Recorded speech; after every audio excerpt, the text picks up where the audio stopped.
What's up, everybody? This is Derek on Manning Up Men Building Men. I have my boy Steve Newby from Goldsboro, North Carolina. Steve, what's up, brother? What's up, man? That's Oh quite the man, intro. Only yeah, downhill from here. So, it's good to see you, man. it's good to see you. I miss you. Oh I miss man, you seeing you in Houston. it was great times. Yeah. Let me ask a question. Let's get it off into questions early. Okay. Fire away. Yeah. Um, you have been doing great things since you left Goldsboro, North Carolina, right? So, what inspired you? So, let's get to the inspiration. So, I know a lot of people know. Hold on, let's start back over. Tell me about Steve Newby from Goldsboro to now. Let's go there Oh, first. geez. Well, I'm 51. I'll try to keep it a little shorter Yeah. than that. But man, left Goldsboro in 91, class of 91. Whoop. Went to Chapel Hill and fell in love in Chapel Hill, with Chapel Hill, not with anybody else. But went there probably. I was thinking about this today, Derek. There's probably half a dozen of us from Eastern Wayne that went there. Smitty, Anjanette,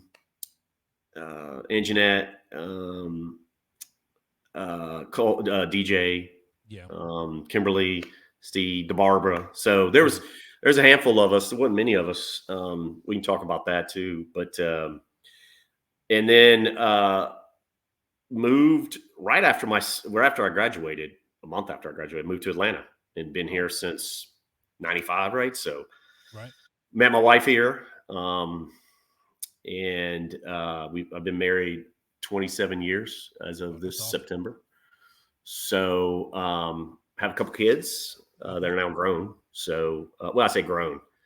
I use that term a little liberal. One's in college, one's a junior, and one's out of college. So, yeah, raised a family here. Went into banking. Great training ground. Spent about 12 years in there, and then went out on my own. I've started up a couple businesses now, and doing that, and just I'm in my latest gig. The last 4 years now in the renewable space, in the solar space. So yeah, I've been very blessed. So why Atlanta? So was it the job that brought you to Atlanta? Yeah, I got recruited out of UNC for a job. I mean, UNC was the first time I ever, really been out of Goldsboro. I mean, for any extended period of time. I was like a lot of us, I'll say sheltered. Much more sheltered than my kids have been. But so no, I got recruited out of there. I moved to Atlanta, didn't know a soul. I mean, literally, I'll never forget when my parents moved me in, stayed a day, and then left me. They were like, "I'm gonna move you in, then we're leaving." But I had a great opportunity. I started at what is now Truist, but was Trust Company Bank back then, actually. Right. But I started with 30 other young college graduates. It was a good time in the mid 90s to start in banking for a lot of reasons. So yeah, that was the reason. There was no other, and I never thought I would stay in Atlanta to raise a family. My wife will tell you the same thing. I mean, when we were like, oh yeah, there's no way, big city, all the issues with that. There's no way we're going to, 27 years later, we're here, and my kids grew up here and all that kind of stuff. So is your wife from Atlanta, or she just moved there? My wife's from Florida. She went to Florida State. So we won't hold that against her. We won't hold that against her. It's good for me, and it was good for me earlier this week, a couple of days ago when we killed him. But she's crowing a little bit about football being back now. Yeah. So she went, and we met through mutual friends. So great situation where we met through mutual friends and got married young, and so young now. I was 24 when I got married, and my daughter's 23, and she's like, "How did you get married at 24?" Especially to that man. Right.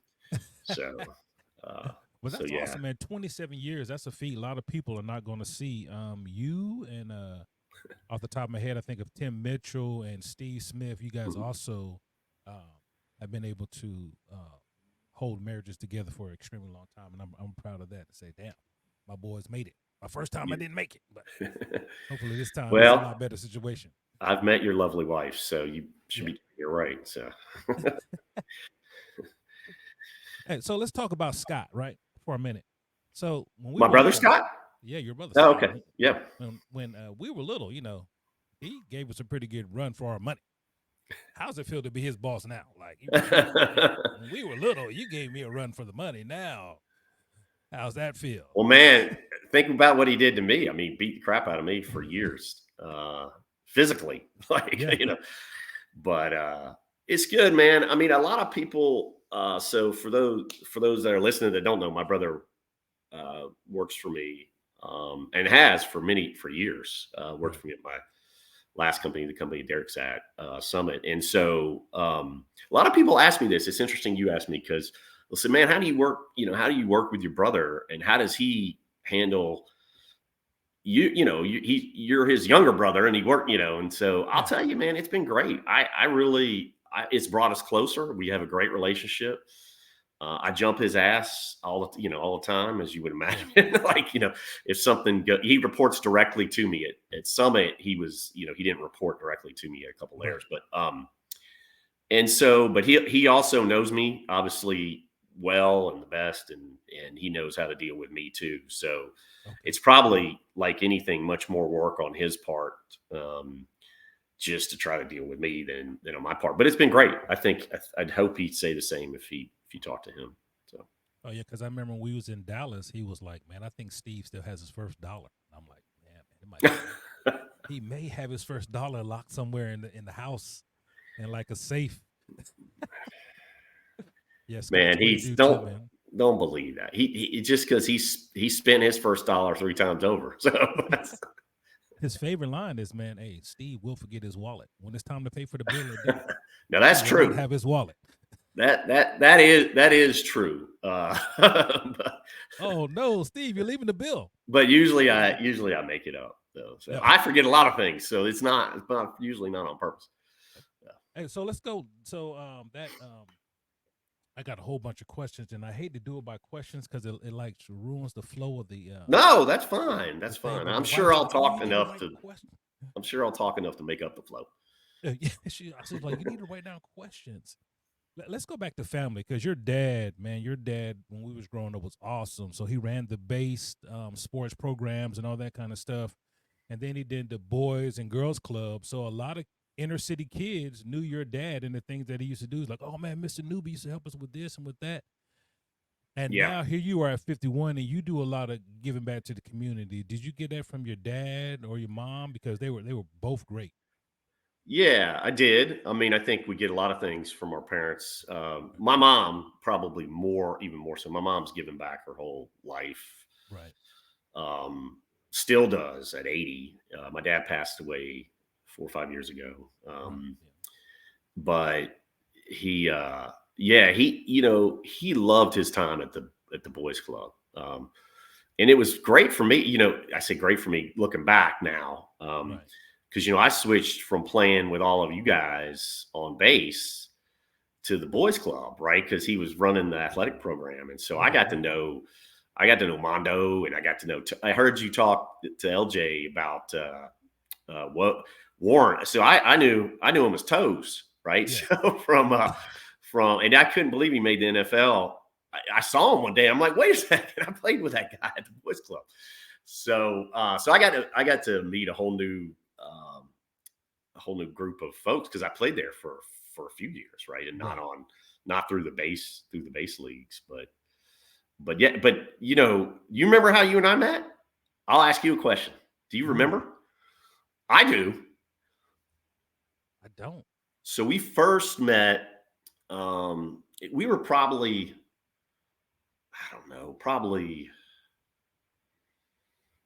8 or 9. We were playing football together on base, and Derek was, I'm gonna tell a funny. So Derek was a beast back then, and he was bigger than everybody back then. Oh yeah.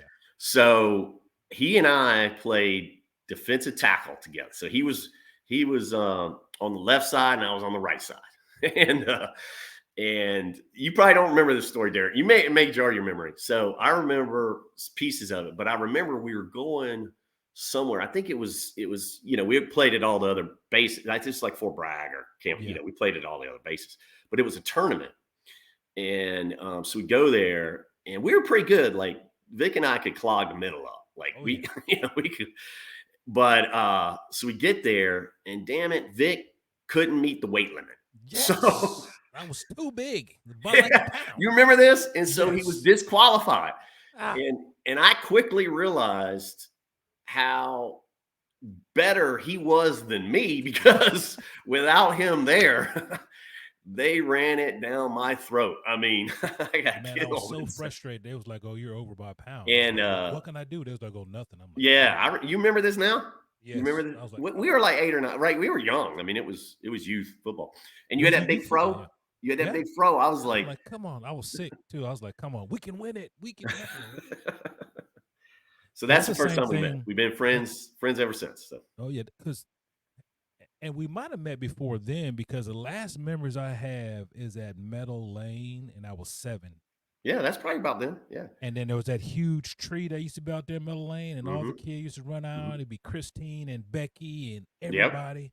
And but our family, my sister knew your sisters and your brother, so our family goes back forever, Yeah, my sisters know your sister. Yeah, they know your sister obviously a lot better than you. So, and it's crazy. So like our families go back, and then Troy came a little bit later. He moved in the friend tree. But yeah, we go way, way back to like, I mean, because I was born on Seymour Johnson Air Force Base. You probably born on Seymour Johnson. We probably were you really? Yeah, I was born in Durham, but my dad was in Vietnam or in Thailand during that. So my mom was in Durham, pregnant with me, and had 3 other kids. So she tells that story. And so you didn't have to travel then. So only travel. No, he was done. Alaska. Yeah, he was done by the time I came around. So I grew up. Yeah. So I tell the story because people say, "Man, where's I get at where's Goldsboro? Why'd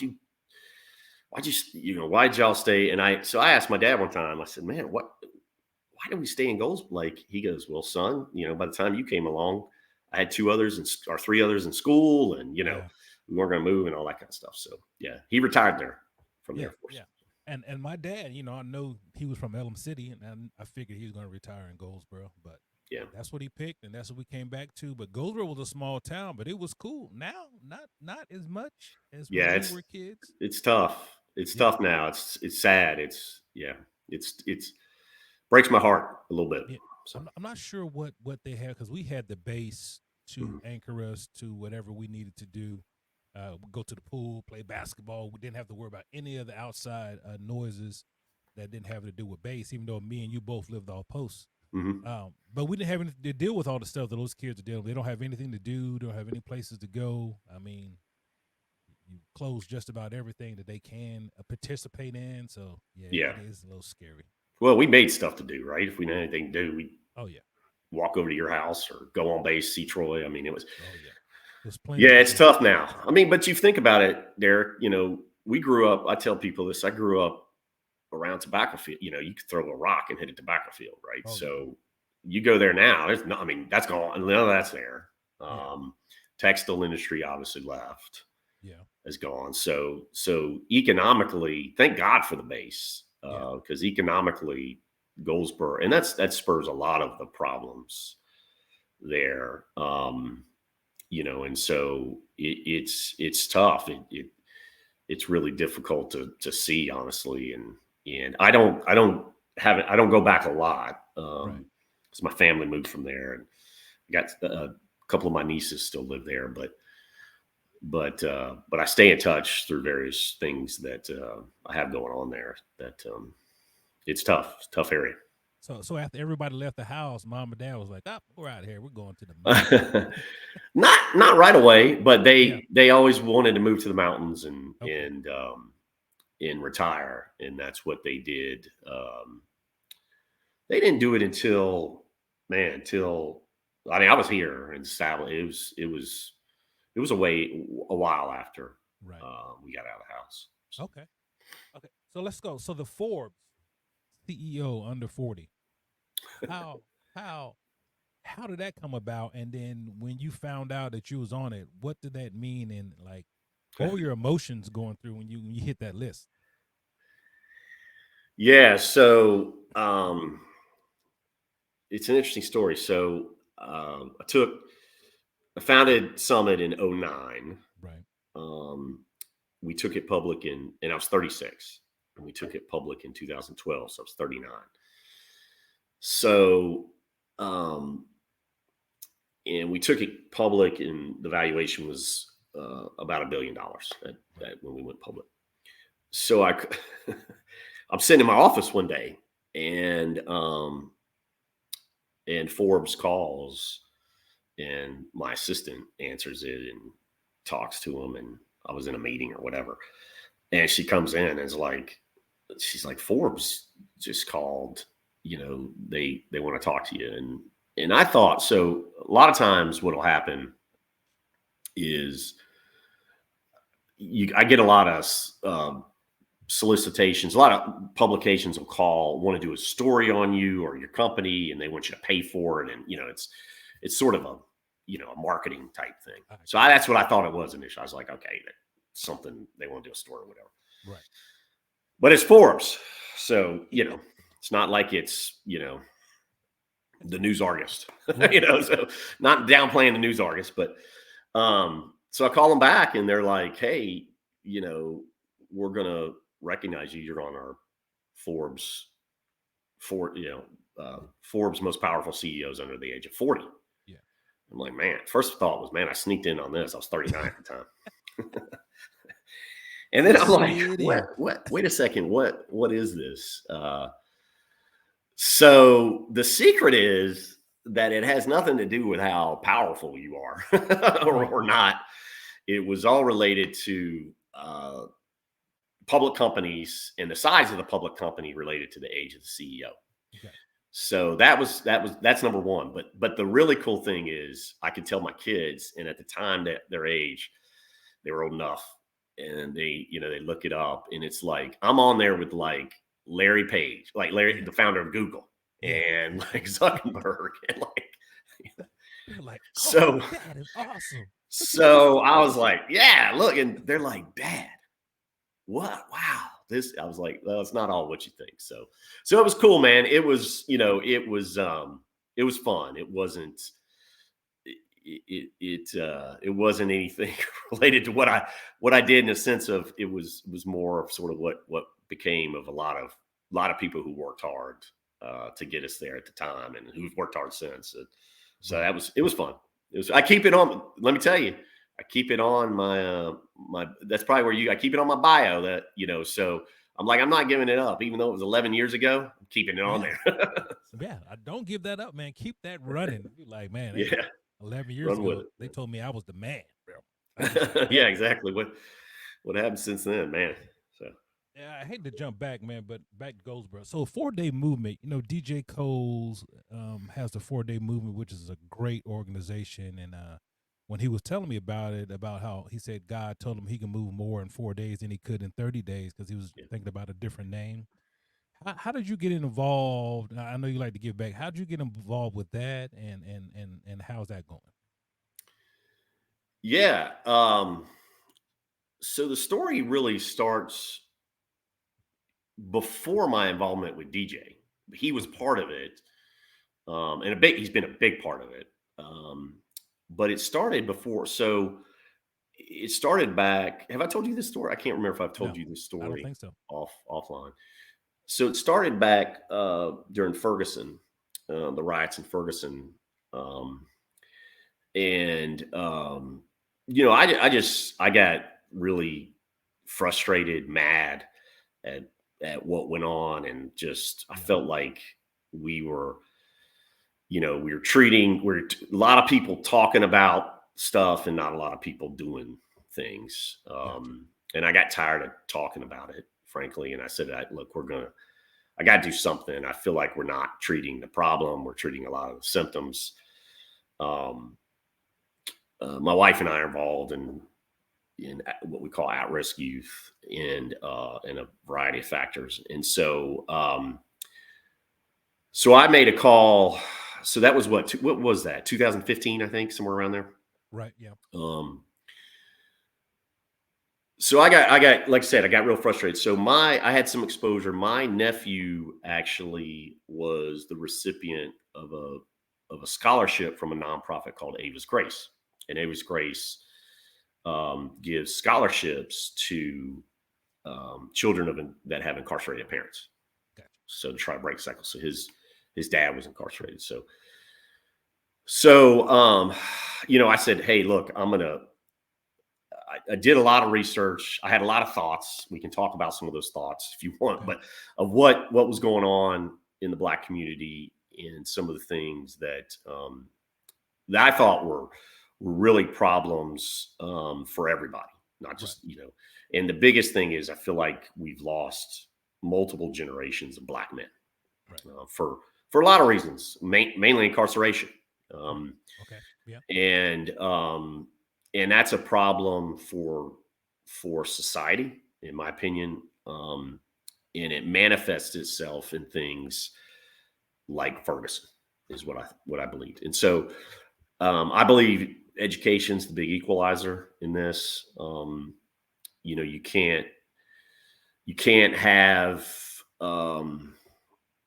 60 to 70% of Black children born into single mother households. Right. And that's a big issue. So that's one of the big issues. You got a foot in the poverty door already. Poverty leads to more interaction with the police because it leads to more, the likelihood of children doing something wrong is a lot higher if they're poor. That's just me. So I'll walk you through this. Sorry, this is a little bit of a story, but so I called Ava's Grace. So Ava's Grace is founded by a woman called Stephanie Raganon. And she's a godsend. And like DJ, she sort of are the hands of God, frankly. And I called her up, and she knew I was called. She knew she'd gotten alerted to, hey, I want to call and talk about Ava's Grace with you. And so it's based in Missouri, by the way. Right. So I called her up and I said, hey, she was worried because she's probably on one part of the political spectrum and I'm probably on the other. Yeah. But so she's like, why is this rich white guy calling me? Basically, I mean, put it bluntly, that's, so I call her and I said, hey, look, I gave her the story. I said, look, I'm really tired of talking about stuff. I want to do something. I have something very specific in mind. I said, I love your organization. I said, when I look at it though, because they had what we call a blind pool organization. So they gave scholarships regardless of race or gender, right? So that you applied and you got awarded. They didn't know if you were Black, white, Mexican, Chinese, whatever. Right.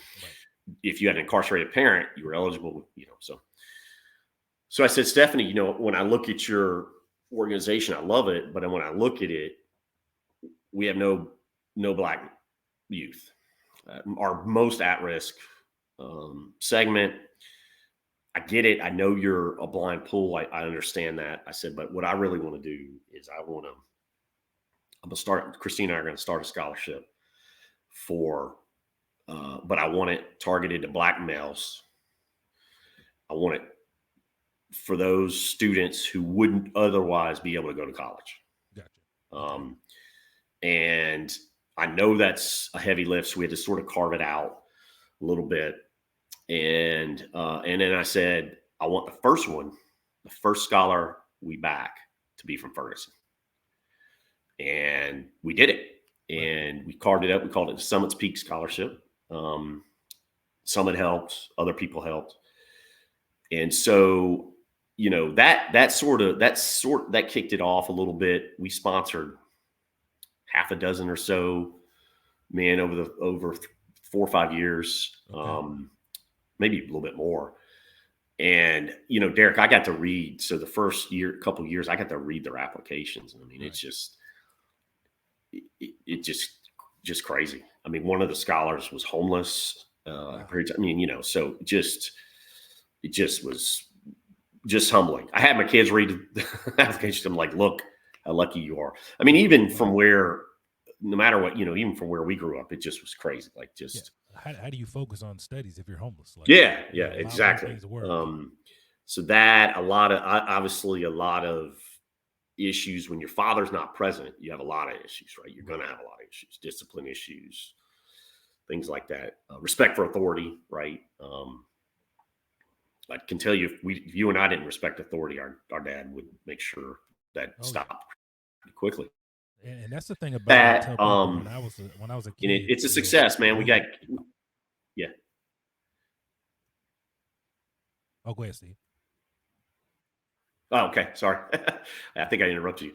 So we now we've graduated doctors, we've graduated engineers, we've got so it's been great. And the whole idea was to break the cycle, right? So if you can get to one kid, you can break the cycle of incarceration. It has a multiplier effect, generational multiplier effect is what we like to call it. So you get one kid, you break the cycle, he gets married, he has a family. You go to college, you're much more likely to get married, you're much more likely to stay married. Right. And if you're married, you'll make more money. You're much more likely to not be in poverty, right? So there's a lot of statistics around this. And then you have kids, and you're married, and they have a father figure, and they're so 2 or 3 generations, you've now affected one person, and you've now affected 15, 20 people, right? I got you. Okay. Yeah, so that makes sense. So then DJ, so if folks don't know DJ Coles, please get to know him. 4-Day Movement. He is a phenomenal man. Every time I talk to DJ, I feel like I could run through a wall. Oh yeah. I don't know if he's ever been in a bad mood in his life.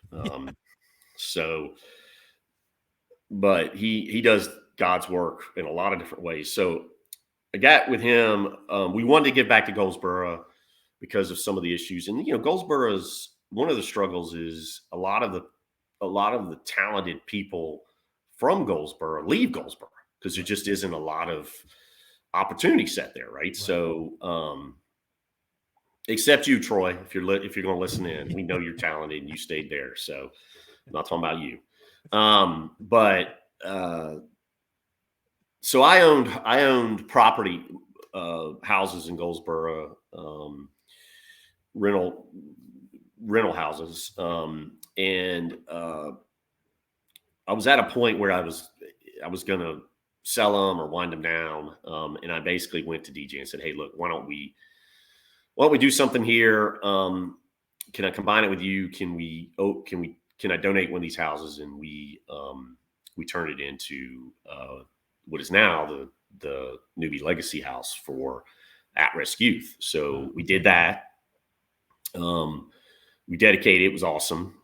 Went back and to Goldsboro and dedicated it. Went toward Eastern Wayne. We can talk about that as well. But so he houses at-risk youth. So typically homeless youth who are in transition. It's a transition house. It's not meant to be for permanent. It's meant to get them back on their feet, get them settled, get them in school or get them working, and then get them back on their feet. It's obviously it's faith-based. DJ's 4-Day is a faith-based organization. So we did that. And we also have done the Taylor Newby, after my daughter, Legacy House, which is a home for battered women. Okay. So we did that, and so DJ manages those amongst a lot of other things. DJ I don't know if you know, Derek, he just bought what was the old Bryan Center, and it's called the Portal now, and he's turned it into a homeless shelter and a recovery center for drug abuse. Man. So he does great things. You should have him on here. But he's an awesome guy, and he and I talk all the time. I say all the time. I wish I could talk to him more, but schedules and everything. But he's doing great work all across all across North Carolina. He wants to expand here in Georgia too. So yeah, he came down here. We went to look at the homeless veterans, the programs that they have downtown here. And when we went, Steve, it was me being a disabled veteran. It was disappointing because once nighttime fell, whoever couldn't get in the veteran building had to survive on the streets, and the parking lot was loaded with drug pushers, whatever you could think of that was in that parking lot. was in that park line. The lady was like, it's hard for us because once 7 o'clock hits, we got to close the doors.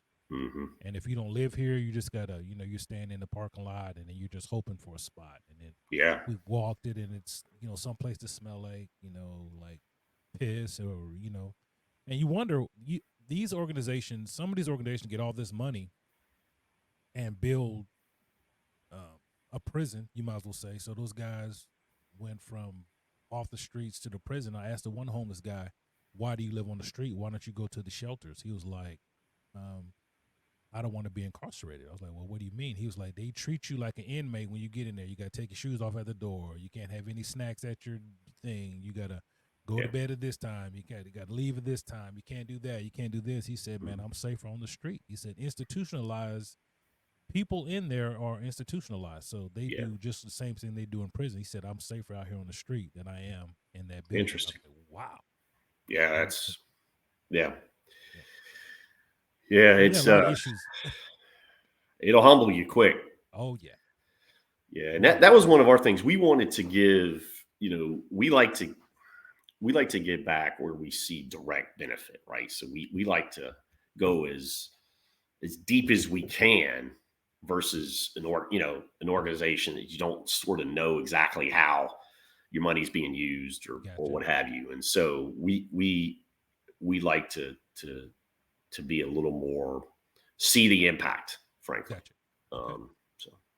And you have a scholarship. Your mom has a scholarship too in her name? Oh yeah. So we endowed a scholarship at UNC. Go Heels. Go Heels. The game tonight. This is one of my favorite moments as an adult. I was able to we endowed a scholarship in my parents' name, the Jim and Fran Newby scholarship at UNC. And I'll never forget the look on my dad's face. He had no idea, and we sort of rolled it out one weekend when he was visiting. I said, "Hey, here's what we did," and they give you a certificate and all this stuff. And he just was beaming. I mean, it was so awesome. And then we got to go meet. So when you do that, you can make parameters around it. For anybody who's thinking about this, some people I'm sure have done it. You can so our parameters were Eastern North Carolina, preferably Goldsboro or the surrounding area, preferably a person of color,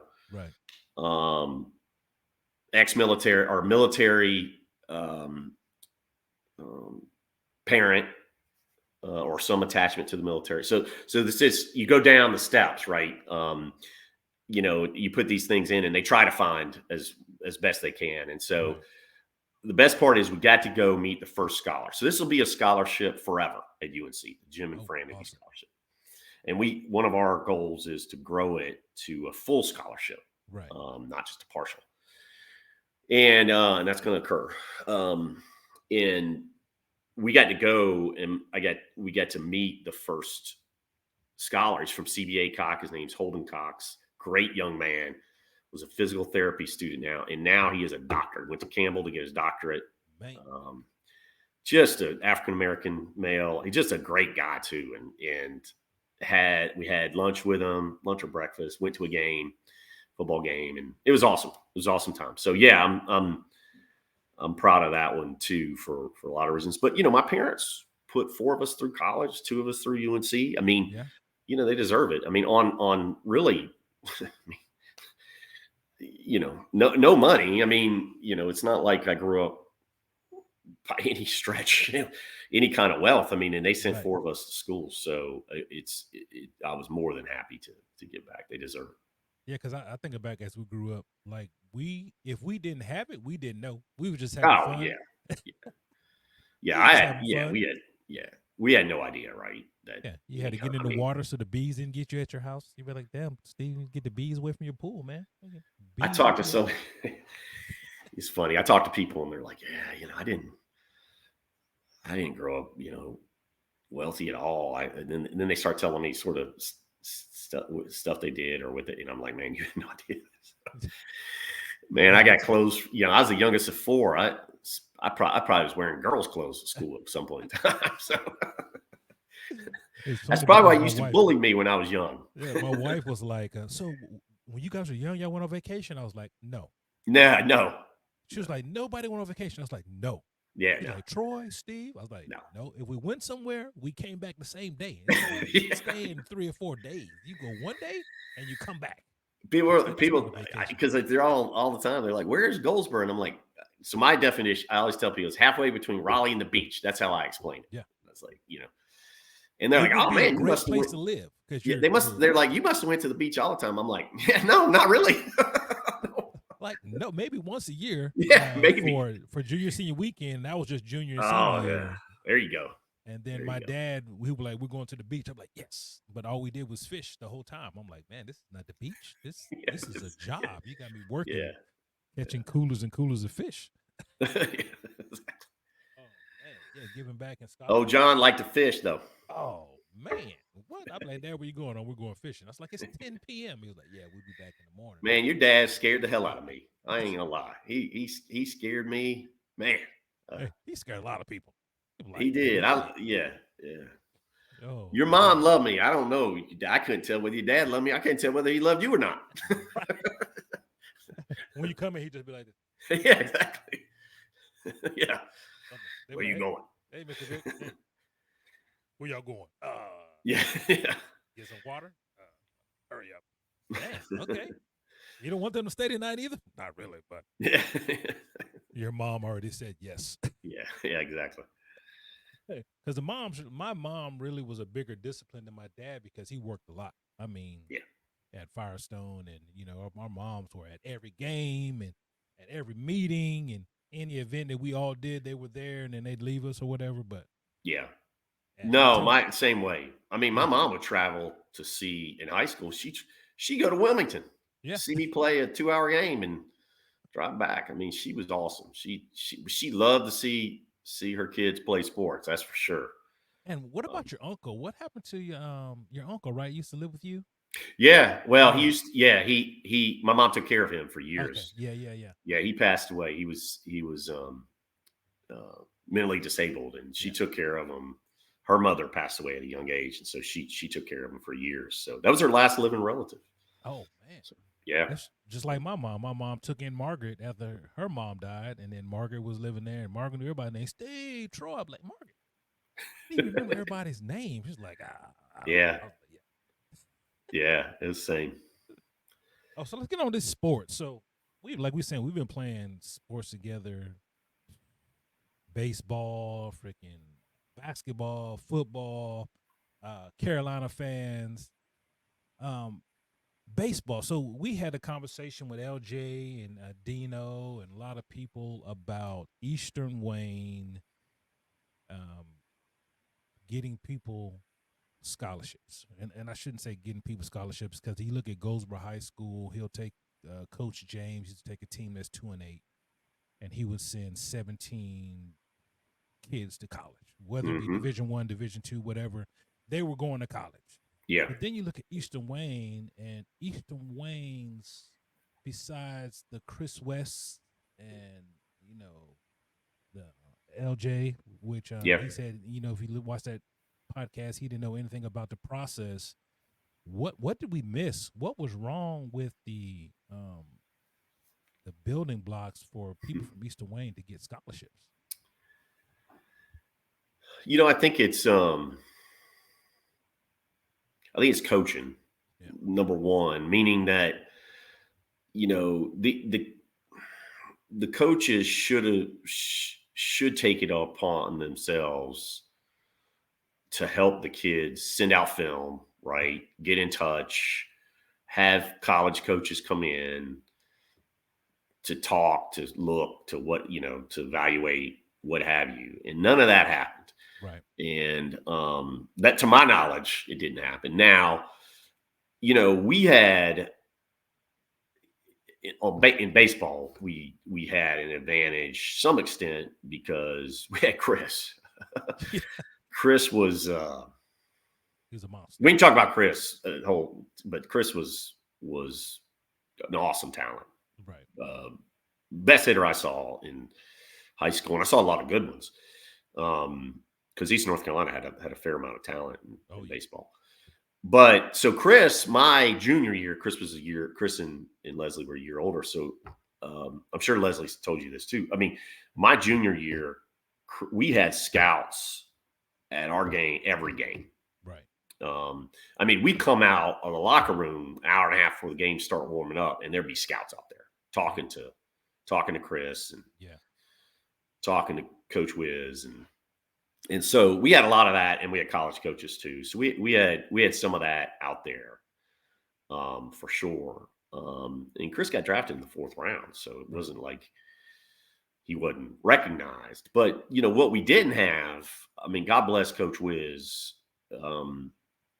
He was a great man. I mean, I don't think anybody would say anything bad about Coach Wiz from a personal standpoint. Right. Now you had to compare him to Coach Austin, who coached me in JV football. But Coach Wiz, I mean, he just didn't. I don't know that he saw it as his job to sort of do that in football or base. Hey, Derek, I think you could play somewhere. Yeah. In football. It may not be D1, but there's a lot of other stuff than that. And I don't know that he had contacts with the college coaches or any of that. Like, Right. I mean, my kids went to public high school, big public. I mean, a huge one. It's run like a college almost. And let me tell you, and it's the top classification of Georgia football. So you can imagine the talent. I mean, this past year, they made it to the finals, state finals. I mean, Vic probably had 6 or 7 D1 players on the team. Wow. So big school D1 play. In fact, one of their linebackers is at UNC, kid I know very well, Ashton Woods. Yeah. But they're sending out, the coaches, it's sending out film, it's contacting coach, and and then that's D1. They had a bunch of kids go to smaller schools. Oh, right. Right. So I think it's that. Frankly, I think we had no idea. I didn't know you were supposed to send out stuff or contact. I had no idea there was reverse, reciprocate, like the kid could send stuff. The kid could contact. Yeah. Usually the coach is helping for you, and is it? Yeah, so I think it's that. I think we had, I think we had a lot of.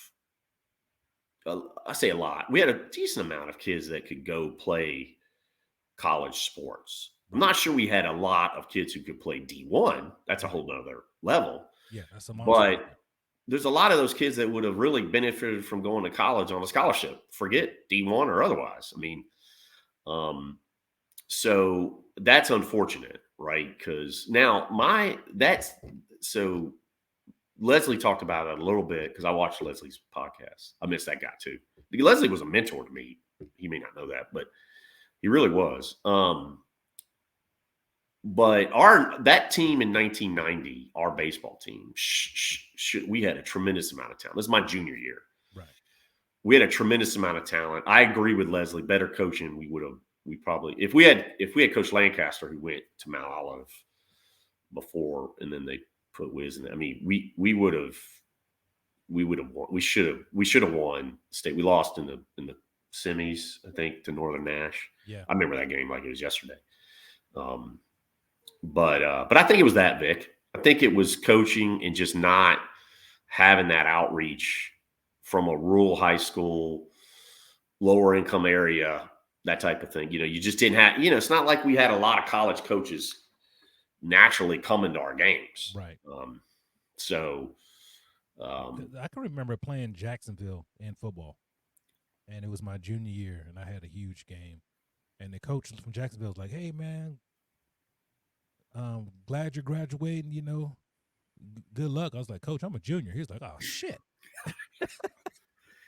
I'll be back to see you next year. He was like, "Oh, okay. Well, I don't want to say good luck. See you later." And he walked away. I was like, "Oh, wow."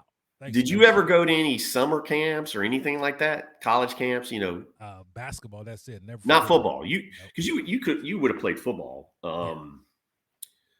And that's what Dino told me. Dino told me he went to ECU's football camp in the 9th grade. You did? Yeah, Dino did. Dino did. Yeah, because his cousin, Cecil Exum, I think it was playing for ECU. Okay. And even in the 9th grade, Dino was a fucking burner. It was a freaking. Oh, I remember. I tried to tackle him at Greenwood. Like, oh, what was that guy? Man, oh man, that kid could fly. And he was, he was he's a good baseball player. Yeah. He pounded in the ground and beat everything out of him. He could throw, He was a shot to third. You look up, he was like, that guy's rounding second. That guy could fly. I mean, fly. Man. So. But you guys played a lot of great people. So you guys played against Dino. You played against what's that guy at Greenville? There's a lot of them from Greenville. Timmy Moore. Baseball. That still ain't Timmy Moore. Yeah, he had a baseball. Still ain't what was the one of their pitchers who I hit a home run off of? I'll say, what was his name? Pitched for Carolina. I can't remember. Should be able to remember. I remember Timmy Moore because that was my sophomore year. Yeah, he hit a home run that still may not have landed to this day. He was a monster. And he ran around the base. He was about 5'5" and 220 pounds. I mean, he was a ball. Yeah. And he hit a home run, Vic, and he's running around the bases grunting. He's like, oh. I was like, oh my smokes, that guy. And they were good. They were they were a big rival of our. I mean, they were a lot better than us my sophomore year. Yeah, but we caught up to them my junior year and our senior year. We were good. And we had off that team, we probably had half a dozen guys go play in college and even without any exposure, right? So we had Chris, we had Leslie, we had Mike Kearney, we had Eric, we had Andre. What was the other pitcher? He had huge hands. He probably could throw anything you could think of. It was Chris and the other white guy. Mike Kearney, lefty. There was another one. Yeah, one more. Milkovitz? Nah. I don't know. Oh, skinny. He was in Chris and them class too. I cannot think of his white guy or he was a white guy, yeah. And I cannot think. Not Kroboff. No, LJ told me his name and I can't think of it right now. He said he still is in Goldsboro now, but he was excellent. Oh, really? As well. Yeah. But then you guys had what? No, that was your 10th grade year. Y'all had Gary and all those guys. Yeah. Yeah, Daryl's another guy scared the hell out of me. Yeah. Daryl Rouse. Daryl, if you listen to this, you scared me. I couldn't figure out if you were ever – he didn't smile much. No. Let me just say, he didn't smile much. And Leslie was the only guy to make him laugh. Yeah. Daryl Rouse wanted nothing to do with Steve Newby as a young buck. He's like, don't talk to me. Don't look at me. Get the hell away from me. Just Daryl. I can remember on the basketball, he didn't say nothing, man. We'd be battling each other. He's a good basketball player. Daryl was a great athlete. Yeah. He ain't talking no trash or nothing. He's just giving it to me. I'm like, oh, man. You're not even going to talk to me? Come on. Yeah, he'd be like, Andre was a little bit the same way. He warmed up a little bit, Altice. So he had a great career too. I saw. Yeah. Because I think they put him in the Hall of Fame at Shaw. Shaw. Yeah, that's awesome. I didn't know until I watched your podcast. I didn't know Leslie made the Hall of Fame. I'm so proud of those guys. I mean, that's so awesome. I mean, that's awesome. Leslie's like the guy from Mount said, "You want to come here?" And Leslie's like, "Yeah." He was like, "Really?" So I met Leslie my sophomore when I played JV football. Yeah. And Leslie, as a junior, was playing JV. I don't know why he wasn't playing varsity. You may know. Because Coach Wiz would not allow those guys to come because they had to work. They had to work in the tobacco fields. Yeah. So he had a cutoff, and he wouldn't let. That's why our teams were so small because those guys still had to work to get school clothes and all that, and he wouldn't let them come. That's crazy. Come on. That's crazy. Yeah, our team was. We had. I'm not lying to you, JV. We probably had. All right, so there's 11. I know there's 11 people who play football, right? Oh yeah.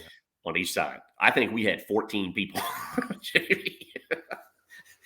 But look, we had a squad. We had Jonathan Lee. You had Brian. We had Leslie. We had Andre came out there. Troy was quarterback. I was center. Smith. Steve Smith was out there. I mean, we had a squad. Don't get me wrong, but you'd be tired by the game playing boys. Coach also didn't know what the hell he was doing either. He was like 37 dive pitch back split. What? Coach Austin. Come on, man. He came out there high as a kite. And Coach. all I remember, the guys, I hope they listen in. They're going to know this. Quickly. Everything in this game is done quickly.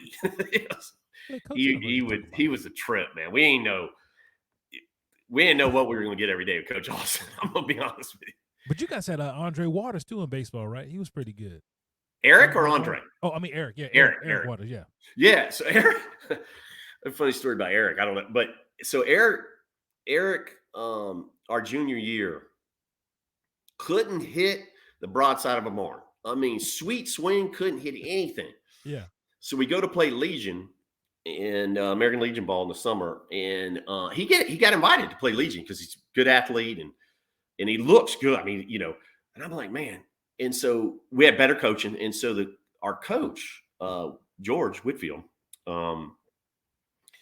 said, Eric, you got to go get your eyes checked. He goes, gets his eyes checked, and sure enough, he couldn't half see. So he gets contacts. I hope he listens to this because he's probably cracking up right now. He gets contacts, and I'm not lying to you. He starts stroking the kid's like it's a complete turnaround. It just starts killing the ball, and ended up going up in the mountains, Brevard, I think. Oh man, that boy went from can't see to hitting everything that comes. I think Eric got drafted actually real late rounds. Yeah, but I think he actually ended up getting drafted. Yeah, he got contacts and has like turned his life around on the field at least. So I think he was the principal at Eastern Wayne for a little while. Was he really? Yeah. Wow. Or maybe he's the principal now, and he's trying to make changes to Eastern Wayne because I don't know where the funding for Eastern Wayne went, but there wasn't any. So when I went back, Derek, to when we did the dedication of the house, I set up a meeting with the principal of Eastern Wayne. I wanted to tour Eastern Wayne and look at some things. And I'm not lying to you. I mean, this is probably 7 or 8, but Eastern Wayne has not changed in 35 years. I mean, right. No money's been put in, nothing. I mean, it looks the same, right? Which is not a good thing, right? I mean, over 35 years from when we went there, or 30 years. So it just was sad. It's terrible. I mean, it's just just tough. Just nothing's changed, unfortunately. The first thing, Wayne County has too many high schools. I'm like, 6 high schools for Wayne County is that no wonder we can't compete. Well, I mean, Goldsboro High School is competing in basketball, but man, back then we were 4A, and you go play Greenville Rosa football, and they've got 80 players over there with warm-ups on and rain jackets on that covers all their pads, and here we come out here with little jerseys that go fly back and forth. We're gonna beat you guys to death. Timmy Moore is running a 4.3 40 at 209,000 pounds, and it was frustrating at times. It was fun too, but it was frustrating. Yeah.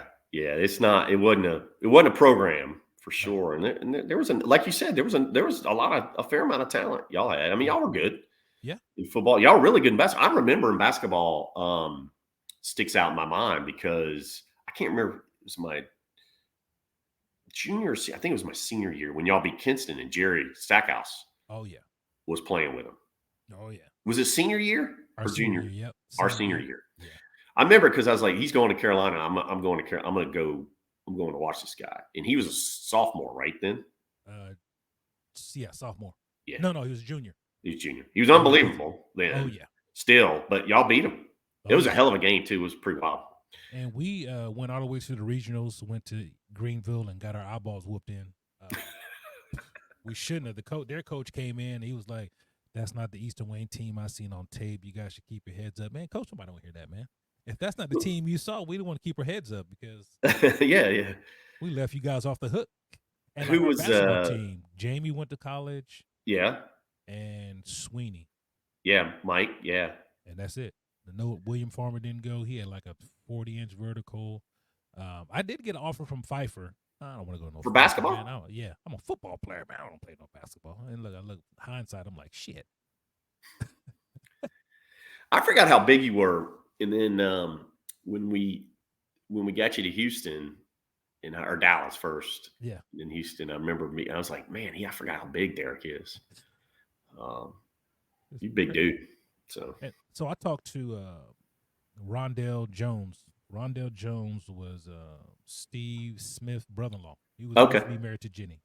And he played back there with Natron and all those guys. And I went and had Coach Stevens did something to where I could go to Carolina. And I talked to Natron and them. And he was like, oh, what position do you play? I was like, linebacker. He was like, oh, they must go redshirt you. I'm like, wow. Really? I'm thinking to myself, man, I'll knock your helmet off right now. Looking at it, and I'm like, he's a big boy. I went to school with him. I mean, I saw him all the time. So Rondell Jones went to Carolina. He was Carolina when Natron, they were all good. He got drafted by the Broncos. Okay. In the first round. And he was like, man, how come you didn't go to school? You had good talent. I was like, first off, I guess coaching. And then second off, I had another chance. Brody went to Southern Illinois. Mm-hmm. And the coach from Brody, the first Mexican American to go to school out of. That guy had the greased up thing. I was like, yo. And he was like, man, what's he doing? He said, I think he's going to Wayne Community College. And then the coach called me. He was like, hey, man, do this. And then we'll move you to a 2-year. Then we'll transfer you over. Mm-hmm. And by that time, I don't know if I had lost the will to play. Whatever happened, I didn't do what I was supposed to do to make it happen. So, and my mom was like, you can still do it. And I was like, I don't want to do it. Yeah, I think that's part of coaching too, is just the discipline that the kids needed, right? That we needed to, and a coach saying to you, hey, Derek, I think you as a 10th grader, right? Hey, I think you could play college football, but you need to do this, this, and this. Right. You need to, this is what we need to do. I'll help you. There was none of that, right? Yeah. There was none of that. So I remember you was telling me, you was like, hey, man, I swing a sledgehammer. I'm like, why the hell are you swinging a sledgehammer? Steve is like, oh, man, makes me hand-eye coordinate, swing that sledgehammer. And that bat is nothing. Yeah, forearms and wrist strength. That's why I did it. I was like, I'm going to swing a sledgehammer. I swing it like 4 times. I was like, man, this shit is dumb. Steve must be out of his mind, man, swinging this sledgehammer. You were a good baseball player. You pretty good in your dabbling of it. I mean, you weren't bad. Yeah, we were good in junior high. Smashed everybody. Well, go to the summer league and then fucking was coaching. Well, summer league, we fall apart. We can't be anybody with the same team that we just ran through everybody in junior high. You're like, what happened? I love Coach Hill at Greenwood. Yeah. I was hoping that he would move forward. Hey, coach, hey, man, come on. It's your time. It's your time to leave the junior high and come to the high school. Nah. Him and Hemingway, they wouldn't do it. Yeah. Hoping. I always have my fingers crossed. Man, those guys are going to come from Greenwood. And I talked to Steve Smith, and I was like, man, what if Greenwood rode all the way through high school? Like, you never had to go to Eastern Wayne, because at Greenwood, we were all so close. Like, if you seen Steve, you seen me, you seen Troy, we were all, everybody have a birthday party. We'd be at everybody's house, whoever threw a party. And then you go to the high school, and it's like, even though it's not a big high school, it was big enough to where everybody had it was big enough. Groups now. Yeah. You go, and you like, see Steve every now and then, see Troy every now and then, Yeah, I think that's right. I think we hung out. I mean, look, and then you played football and basketball. You sort of tended to hang out too with the guys you played with, and you spent so much time with them. Right. So, but no, it was Greenwood was a different story because we were all so close. You're right, and just we all played socially hung out all the time together. Yeah. So, because I don't think you played basketball, but you played football, baseball. Y'all lucky I didn't play basketball. You lucky I gave y'all a break, especially Troy. Yeah, maybe you could have took the ball from him every now and then, because he shot a lot in junior high. Yeah, I used to say he came in the game with his elbow bent. It's like, I mean, good night. That kid, he never met a shot he didn't like. Man, you like, hey, try, I'm up. Yeah. No, I stopped playing. This funny story. You'll remember it so Greenwood 9th grade. Y'all had a squad, right? You had Edrin, you, Troy, Sean Atkinson, Mike Parks, and So I didn't play. I stopped. I played Greenwood for like a year or two. I can't even remember, but I stopped. But I still traveled with the team. I don't know why. I don't know how Coach Hemingway let me travel. but I still travel with the team. So I took up when y'all left school early. I just left school early and went on a bus with y'all. They're looking at him like, oh, man, this is the athlete, man. Come on. Yeah. I don't know if you remember this one time. I remember we had given all our girlfriends our football jerseys. Yeah. And Coach Hemingway was like, I need all the football players to the gym. We came to the gym. He was like, where's your jersey? We was like, oops. He said, yeah, you guys got 15 minutes to get those jerseys back, or it's going to be some issues of playtime tonight. We was like, pew! Yeah, we got it. Give me my jersey. Why? Nah, Coach said no more of that shit. I was like, damn. Who was your girlfriend in middle school? Ninth grade, it was between Christina Ferdinand and Christina France. Okay, that game. Yeah. My first girlfriend was Susan Ward, 7th grade. Yeah. And then Billy, and then the Christinas. Okay. That. What about you? 8th grade. It was Trudy in 8th grade. 9th grade. Yeah. God, you see, you put me on the spot because I'm probably gonna forget somebody. I don't think I had one. I think in 9th grade it was Trudy. I don't think I had another one. Yeah, it was awkward times then. And then I really didn't. I dated Angela Turner as a senior. Yeah, she was a sophomore in high school. I didn't really date anybody that I would consider dating up through till my senior year. Yeah, I was a nerd. I was a nerd. I was dating, but I wasn't loyal to anybody. Well, I don't think I was really dating. We all know that about you, don't.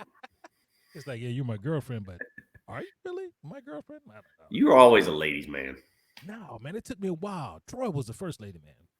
Man, you should have been at the cookout. I had a Memorial Day weekend cookout, and Liddell said, "Is there anybody here who has not kissed my husband?" I was like, well, Liddell knew. She went to high school with him. Yeah, I can either answer or deny if I ever kiss Troy, so I will not answer.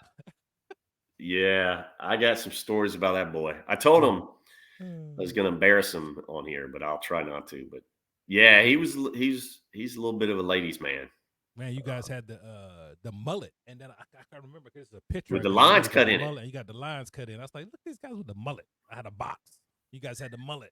We were the coolest kids in school. You need to bring the box back. That was a good look. I like that. Wow. I'd have to go get a fake one and put it on top of here because all this right here is out of here. My kids were amazed when I told them we had a smoking section in high school. They're like, "What?" I was like, "Oh yeah, we had a section where you could go smoke." They're like, as like a 10th grader, and I'm like, "Yeah." She said, "You're lying." I said, "No, you could go outside of the smoking section." She said they were doing it illegally. No, they're out there. No, it was legal. It was legal. It's crazy. This is North Carolina. Damn, there's smoking going on here. Yeah. Make sure they kill everybody. That's right. Yeah. Yeah. Our main product is tobacco. We're definitely letting kids smoke. And that's right. Yeah. There was no in their window. They had guns in their rifles in their window. All that kind of stuff. Yes. It was the country. Yeah. And so Leslie and Dino also touched on a little racism and stuff like that because LJ and Dino had never seen it, in the borough because of how they played sports. So we were always together. So at our level, there wasn't. Only when you got outside of that, like you may have like you guys sometimes could hang at Burger King, and then we'd come up and they'd be like, everybody got to leave. I'm like, God damn, why we got to leave? And then they was like, then y'all would come back. I'm like, hey, this is crap. Yeah. But, our section, I didn't really feel racism because I hung out with everybody. I stayed at night with everybody. I mean, your parents loved me. Troy's parents loved me. And it was just different than what other people may have seen. Now, once I got older and got stopped by the cops a couple times, I seen it a little bit different. But just the initial thing, and Dino touched on some stuff once he got up there into the pros that he got profiled and all that kind of stuff. Leslie said, I didn't see it, man. I hung around Chris West, and, his family was my family. And, yeah. I hung around you guys, and your family was my family. So in the initial, there was no racism, but outside, I mean, there's some white girls that I couldn't date. Their dad would be like, hell no. Oh, for sure. Yeah. Yeah. No, I agree. I don't think, I don't remember it. Yeah. Other than I do, we would hear, I definitely would hear a racist remark every now and again from someone that really rubbed me the wrong way. Yeah. But, yeah, I don't think, look, I told you, I met Leslie 10th grade for some, coming in football. He took me under his wing. I mean, he didn't know me from middle school or anything like that. Right. I mean, we didn't go to the same middle school. And then he mentored me in baseball. He had my position. I was a catcher, and I didn't beat him out. Yeah. He stopped everything, didn't he? Nothing got past that guy. Well, yeah, he was about 5 feet around. Yeah, Dino even said, Dino was like, man, I thought about it many times to try to steal on Leslie, but that somebody had a shotgun shell. As soon as you try to get out, he'd be like, got him. Yeah, you weren't going to bowl Leslie over at home. No. That was a bad decision if you tried. But no, I agree with you. We were fortunate. I definitely couldn't agree with you more. I've seen racism more as I gotten older. Right. For sure. Than I did,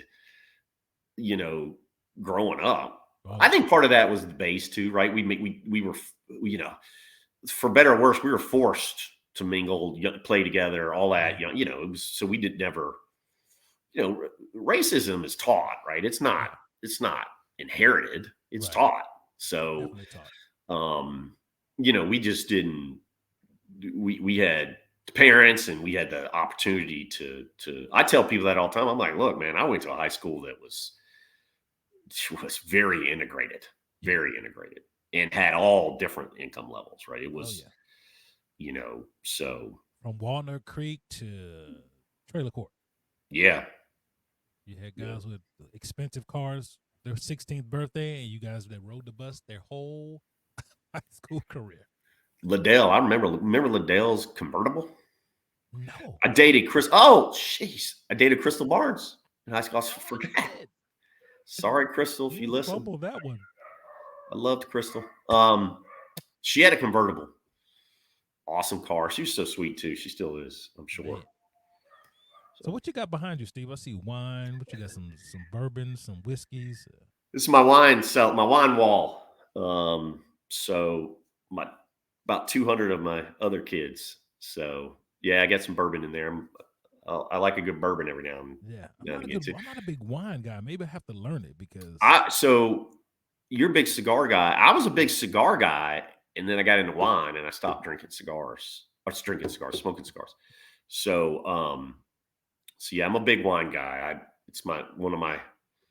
I'd like to think one of my few vices, but I'm big into it. And then I had a cellar in my last house, like a walk-in cellar, and I missed that. And then we moved and downsized after the kids went to college, and I built this. So you left the waterfall pool, man. You left that. I did. I have a pool here, but I left it doesn't have the waterfall. Now I was gonna come visit to get in the waterfall. Now, man, the waterfall is gone. Yeah, you can still get in the pool. No, man. Remember, I can't swim. I got to get in the water. I remember that. I was wondering if you were going to bring that up because there's many times where your big ass got in the pool. I thought I was going to pull you out. Because Arthur, you remember Arthur Ferdinand? Yes. Okay. So, I'm a lot better swimmer now. And then I jumped off the diving board and I was going to the side. And I'm trying to come up, and Arthur keeps pushing me down. And I try to come up again, and Arthur pushed me down. And Steve Smith's like, hey, man, you're going to fucking drown this guy. It's like the third time he's trying to come up, and you keep pushing him down. I mean, he doesn't even let me come out of the water. He's like, I'm like, what the? Oh, man. You were not the best of swimmers. I was not the best swimmer. I was still getting in the water. And then Troy's like, man, how come when you come out of the water, you have to wipe your face like 12 times to get the water off your face? I'm like, I don't know. That's what I've always done. I'm like, what the hell are you doing? Good old Troy. I don't know, Troy. This is what I'm supposed to do. Oh man. So this is a question. How do you balance your work and family? So you're super busy and you got an active family. How do you balance the two to make sure everybody has what they need? Yeah, that's a good question. It's sort of easy for me though, because it's my wife. I mean, look, I'm very fortunate because I you know this because we work together, but Yeah. I traveled. I mean, for 25 years of my career, I traveled all the time, weekly basis. I basically commuted to Houston for 7 or 8 years. Right. So I was gone a lot, and I have two kids. I have a girl and a boy. And the only way you can do that successfully is with a great wife, and she was awesome. She held it down. She allowed me to do my thing, and so really a lot of credit to her, frankly, because I traveled a lot. I had a lot going on. Had a lot of other commitments outside of work stuff, boards and stuff like that. So she's been great. And then when I left Summit and I really stopped traveling so much, she's like, "Okay, you can be home." She was like, "Oh, okay. I don't know if I like this. You home all the time." But get back on the road. yeah, exactly. It's really her. Look, I would tell people, the best, because people will ask me, what like you did, what's the key, what do you think, and you know, young kids or younger kids, I said call them kids, and I said, look, get your personal life right first, and the best thing you can do is for yourself is marry right. Right. I mean, that's number one. That's going to be the most important choice you make in your adult life, period. Right. Is who you marry. The most important thing you can do is raise your kids right. So, that, and your wife choosing the right spouse or husband is a lot to having, your kids turn out right and good, and contributing members to society. So really, honestly, all the credit to her. I mean, she's put up, look, for those that know me well, like you, wonder who the hell could be married to that guy. I'm sort of type A plus, a lot going on. Like, I can't sit still, all the things but she's been great. She's sort of she sort of keeps me grounded. We married when we had nothing. Yeah. So it's not, we have two nickels rubbed together. So, she's been great throughout the years, and she still is. So that's what I would say is she's helped me the most balance that, and been critical to, they say that about, every successful man has a more successful woman behind him. So. Right. Okay. So let's talk about your kids a little bit. Your daughter went to Clemson, heartbreaker, right? Yeah, she went to Clemson. Couldn't get either one of my kids into Carolina. Wow. Teach there, went there. Get money there. Yeah, it's hard to get in from out of state. Really hard, even for alums. North Carolina has a provision: 83%, 84% have to be in state. Wow. There. So you talk about a freshman class of 4,000. Call it. You got 15%. So you got 600 kids that can be from out of state. You probably got 30 to 40,000 applications for those 600 slots. So yeah, so that's a good way to say my kids were academically not. Both of them are smart kids. So my daughter went to Clemson. She's 23. It's a beautiful young woman, smart, funny, a lot like her dad. Smart aleck, loves wine. She works for us. She's our marketing. She graduated from Clemson with a graphic communications major. Okay. She works for us. She does all of our marketing, social media, press releases, all those kinds of things. Oh, awesome. My son is 21. He's a junior at Georgia at UGA, and he's a 21-year-old boy, which means we're trying to keep him alive at this stage of life. He just got back from spring break in the Dominican Republic. Wow. He came back alive, so that's always good. So yeah, they're good. You'd be shocked. He's built like his mom, long and lean. He's probably 6'1". Yeah. For those that know me, I'm not 6'1". Right. I wish I was. I wish I was thin as. I don't wish I was as thin as him, but I wish I was thinner. But it's tall, good-looking kid. So he's going to do something business. He doesn't know what he's going to do yet. He's interning this summer with Morgan Stanley, so we're proud of him. He transferred he went to Illinois for a year. Sorry, not Illinois, Indiana, and he transferred back. Home. He said, "I got to get him home for a little bit." He went through one of those winters. He's like, "Dad, I couldn't leave the room for 7 months. It was so cold." Yeah. So yeah, they're good, man. You always, you got children too. You always, they don't write well, there's a lot of books, I guess, you can read on how to raise kids, but man, it's tough. It's the toughest job I've ever had. It is. You always hope they turn into productive members of society, right? So you're always sort of like, holding your breath, but mine, knock on wood, are on the right track. So yeah, like I tell my kids, I said, listen, you guys got social media and all that. We didn't have any of that. Oh, yeah. We did a lot of terrible stuff that never, ever anybody for sure never going to know. Thank God there wasn't social media when you and I were around. Please, God, I'm glad there was no social media, because that would have been social media is tough. It's just, I'm not sure it's good. It's good so that I can keep up with you and your family, and you can keep up with me and my family. And other than that, there's a lot of things that I don't like about it. There's a lot of suspect things going on for sure in social media. And how old's Carson now? Carson is 15, and he's taller than I am. Is he? He's taller than me. Yeah. I'm like, what? Man, what are you doing? I'm 6 foot. You're 6 foot, and he's really skinny, like his. He's mom. Still growing, yeah. Oh yeah, still growing, real skinny, and it's crazy because he's super athletic, but don't want to play sports. Takes computers, and he does all kinds of making his own games. Yeah. He goes to Code Ninjas for coding, so he's coding and computers. And well, that's good. Yeah, I'm like, hey son, did you make another game? Yeah, it's my 4th game this week. I'm like, yo, okay, all right. Jeez. Tell him to get into AI. Yeah, AI. Like PlayStation game and stuff like that. He don't want to play that. He's just on his phone, or he's on his computer, and he's playing games that I like. Roblox is like games I would play when I was a kid. We used to play those Commodore 64 games.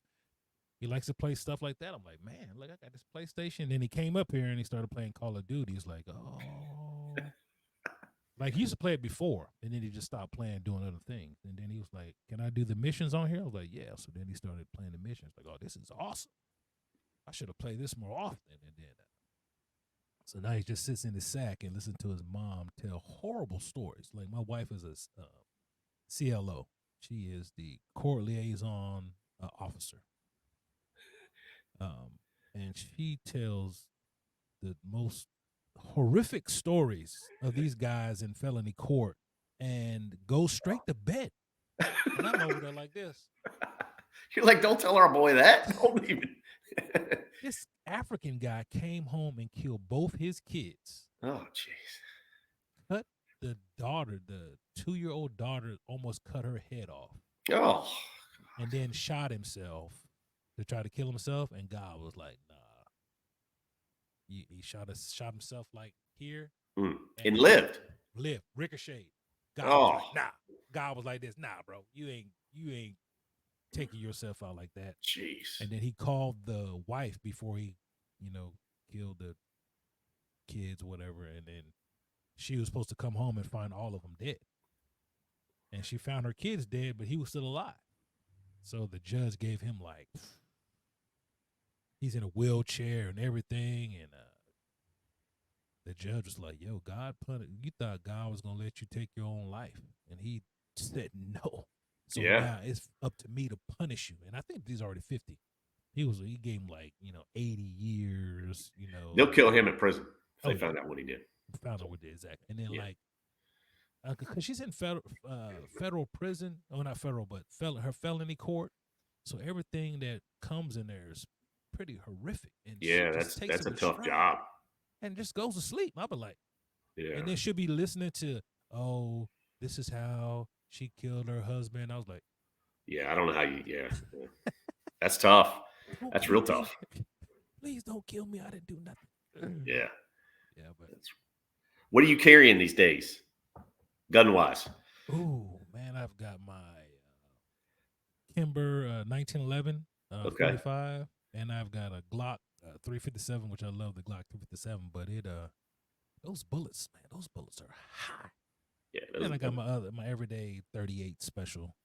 I carry that because I know she's always gonna go click, click, click. I was gonna say, well, that's a lot of gun, a 45 and a 357. That's Well, my 357 is short, so it's only like this. When I'm on my motorcycle, I carry that one. That Kimber, that just stays in the truck. Because Houston is so, I'm not sure about Atlanta, but Houston violence has took a peak up, especially for road rage. Oh, really? Yeah. And I always, when people are driving terrible, I just give them the thumbs down, man. If you want to piss somebody off, you just go like this. Yeah, I was gonna say that's even worse. Yeah, don't give him the finger. Just go. That's sort of like you know what that is? That's sort of like I'm disappointed in you. Dude cut me off. I'll be like, roll my window down. I'll be like, he'd be like, I'm like, hey man, calm down. But yeah, there's been a lot of guys just shooting the cars. Like they'll get cut off and they'll pull beside the car and just shooting the kids or whatever. That is and crazy. Drive off, which is dumb because there's cameras. Yeah, everywhere. Yeah, so you'll be apprehended in an hour because it's just ridiculous. But how's work going? Work is good, man. So everybody's a 3. Just FYI, I'm like, hey man, listen, everybody can't be a fucking 3. Like, there's got to be, or got to be a bell curve. You have to tell me how I can become a 4 or 5. You just can't say everybody's a 3. 1, 2, 3, 4, 5. Everybody can't be a 3. You got to tell me how I can become a 4 and a 5. And then I told my wife, everybody's rating is a 3. She was like, well, everybody can't be a 3. That just doesn't make any sense. I was like, yeah. So when you left, right, Matt Stratman, we had an incident, right? And I almost punched Matt Stratman in the nose, but I almost lost. I was going to say, when you said we had an incident, you and him had an incident. No, the pipeline had an incident. Oh, okay. Right? So you know oil and salt water. So there was a rupture at a lac. Okay. So the sump kept going into high and then it would clear. Going to high and it was clear. So I'm thinking the sump is working. Oh, it goes high and it's clear. It's going to high and it's clear. So it had been doing that for about a day and a half, almost 2 days when I came on. So I trended the history. I was like, okay, maybe these guys already looked at it. It's going. But then it sped up a little more. It kept going on, off. So I said, hey, man, Gary. I said, hey, Gary, do me a favor, man. I need for you to go out there to the lac, man. Something doesn't seem right. Yeah. So he went out there and he was like, hey, I need for you to remove the permissive and the ESD. I was like, man, it's already shut off. He was like, well, why is the water still coming? I was like, I have no idea. So the rupture was outside the lac. Okay. So even if you would have ESD'd it or if you'd have removed the permissive, nothing's going to stop the water until they go out there and turn some valves. Turn the valve. So everything went through. I went on my long change. I came back and Wayne and Carlos like, hey man, we need to talk to you. I was like, all right, cool. He was like, man, we're gonna write you up. I was like, bull fucking shit. And Carlos slid his chair back. I was like, oh, bullshit. If I'm getting no, I'm not. He was like, well, only thing HR wants to know. Now I see, well, where's HR? HR wants to know the whole story. They don't want to know half. They want to know everything that happened. And they was like, no, HR just want to know why it took you so long to remove the permissives. I said, well, what about the other 2 days that nobody removed the permissives? So there's been water flowing. What about the guys that's supposed to go out there and check it? Yeah. So we're going back and forth. And then Wayne, I was like, Wayne, fuck it. Where do I sign? Because this is some bullshit, right? And Carlos had been fighting not to do it. He was like, man, it's not right. He shouldn't be getting written up. And then I wanted to take it higher. And then we had You're like, where's Newby? Where's Newby? It was like, Chase, like, man, you don't have your safety blanket. I said, man, listen, if Who I said was that? wrong, Steve is gonna hold me just Yeah, as accountable who as said you that? guys. It ain't Who gonna said be that? the other guys. You be like, oh man, your safety blanket's gone. I'm like, man, listen, y'all don't know Steve like I know Steve. It's his business, and he's gonna treat everybody the same. Yeah. It was like, oh, you sure? I'm saying, I'm positive. Yeah. And so then we had a meeting. HR was on the call because the controllers are disgruntled and everything because anything. So Matt was like, "Do you understand?" I was like, "No, I understand what you're saying. This is what I'm trying to tell you. Everything that you're, just in a nutshell, everything that you're saying, we don't agree with, and you won't listen to us, so we can come up with a conclusion or a reason." And he was like, "Oh, but you do understand what I'm saying?" No, I do not understand what you're saying. Let me reiterate. I do not understand. Like, oh, let's take this offline. I was like, no, because he needs to understand. We do not understand what you're talking about. Yeah. Just because you want it to be this way, that's not how it works. You're a safety guy, and you're trying to tell us, it should be like that. No, and those guys won't stand up to you. And she was like, oh, we'll talk about it later. Like Leonard was one of the best hires because he came to a meeting and Wayne ordered sandwiches, right? Leonard came in. He's like, yeah, guys, what's for lunch? And Wayne said, we're having Jimmy John sandwiches. And Leonard's like, nah, I mean, really? Y'all called me to a meeting. Jimmy John sandwiches. He said, Wayne, don't call me to a meeting again if we're having sandwiches. Oh, man. So the next time he came to the meeting, we had Lupe Tortilla and stuff like that. He's like, there you go. I'm coming, we're going to eat, because all the controllers, a controller meeting. He was like, next time I come, we're not eating no sandwiches. So. Leonard's on my board now. Oh, is he? Yeah. Yeah. So he and I have stayed close. So he still lives here though, right? Yeah. Okay. Yeah. Yeah. He's still there. He's retired. He's on a couple boards. So I was lucky enough. He agreed to join my current company's board. So he's awesome. So. Yeah, it's crazy because Hugo came into the control room, and if you look at his picture and him, I was like, man, I don't know who that is. Me and Chase both sitting there. I was like, man, who is that? He's taking a tour. Like, he had to knock, so he's on a tour. Yeah. And we're still answering phone calls or whatever. And then he waits till we pause. He's like, hey, y'all, I'm Hugo. We're like, oh, shit. Did not know this was Hugo. Like, all right, didn't know you. Yeah. So it's crazy because, and they can see the difference. Like, the new guys come in, they think they're going to change the world. Like the new controllers. Oh, where I came from, we did like this, bro. No. Yeah. And you still enjoying it? Yeah. I mean, it's good. It has its ups and downs. Yeah. But when you start making, pretty good money, not doing a lot, it's hard to refocus and get something else when you're just, Well, you still owe me a beer when I get to Houston for getting you all that money. That interview, the interview was incredibly hilarious with Eldon. Eldon was like, man, I'm not even sure what I'm supposed to ask you. He's like, if the CEO says, hey, I got a guy that might be good, you need to interview him. He's like, he said, do you know anything about gas? I'm like, no. Like, so let's like that. So Goldsboro, I mean, energy is not a thing that you would think you would get involved in because we didn't know anything about it. So how did you get towards that and the energy?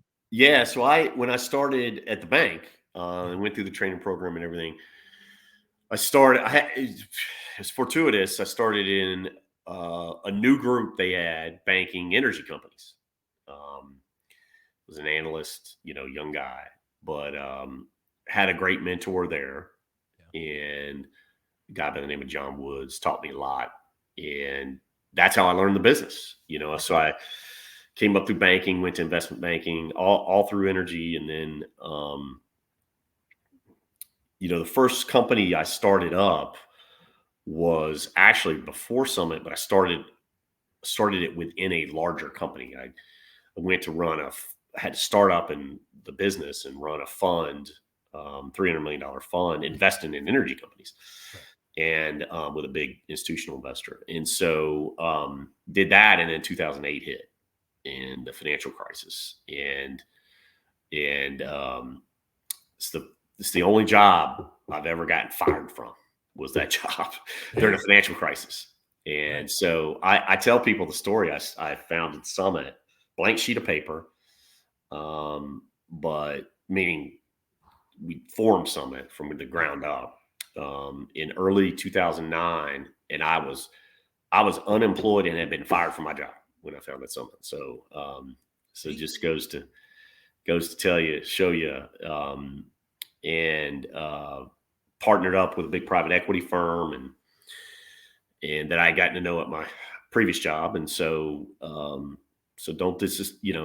sometimes losing your job is a blessing in disguise, is what I tell people. So you never know. Sometimes, this was a unique situation because I didn't lose my job because of performance or anything like that. It was literally the company I was at had to be bailed out by the Dutch government, but it was a Dutch firm. But sometimes, you lose your job, even if it's, it's because you're in the wrong job.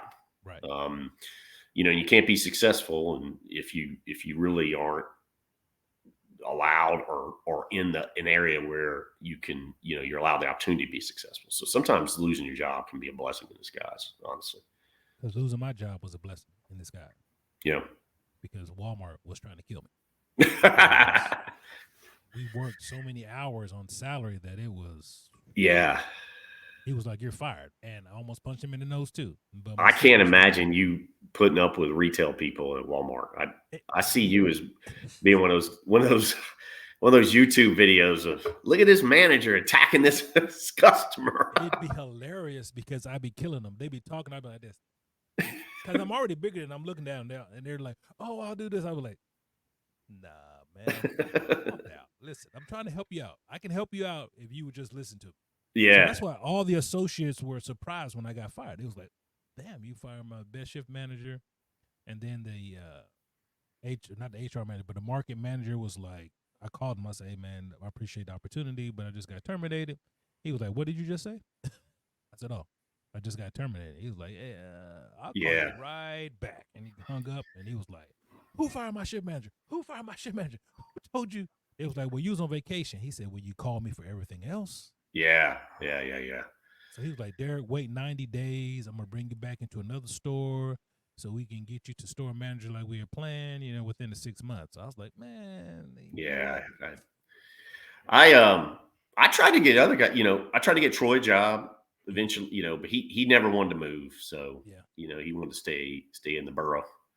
So, but I tried to still do. I mean, people still reach out to me, try to help them where I can. It's not always with my company, but I have other contacts. So right. Yeah, for sure. But that's how I got into energy. Who knew? And we had an office in Atlanta, and then I traveled to Houston all the time. I mean, I lived in a hotel basically in Houston, and right across the street from the office in the Woodlands. Yeah. So. Dang. Yeah, that's. Let me see. I think I might hit everything on my list. Let me see. Come on now. Let me see. So, my wife was making fun of me because she said, "You know what? I think that you, Troy, and Steve were probably not supposed to be here, and you guys were oopsie babies." I was like, "No." She's like, "Your sister's 6 years older than you. Scott's like, how many years Scott older you? 4, 5 years? Yeah, 3.5. I was an oops baby for sure. Yeah, no doubt. They was like, because my mom used to leave me all the time. I'd be sitting in the seat in the kitchen, and my sister would be like, "You left that baby in the house." "Damn, Mommy left me again." No, I definitely was an oops baby. There's no doubt about it. I'm sure it was between my dad's deployments. Yeah. That, so yeah, I definitely was. I was 2 or 3 months old before my dad saw me because he was over in Thailand. Yeah.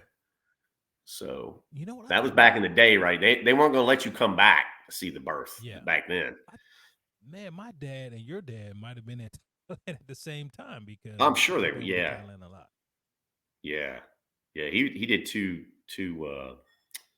deployments over there during Vietnam. So okay, yeah, they all want to. That's actually what one of the things that led to his health issues with his lungs. I mean, they used Agent Orange to clear the jungle over there to build the base, and that's one of the things that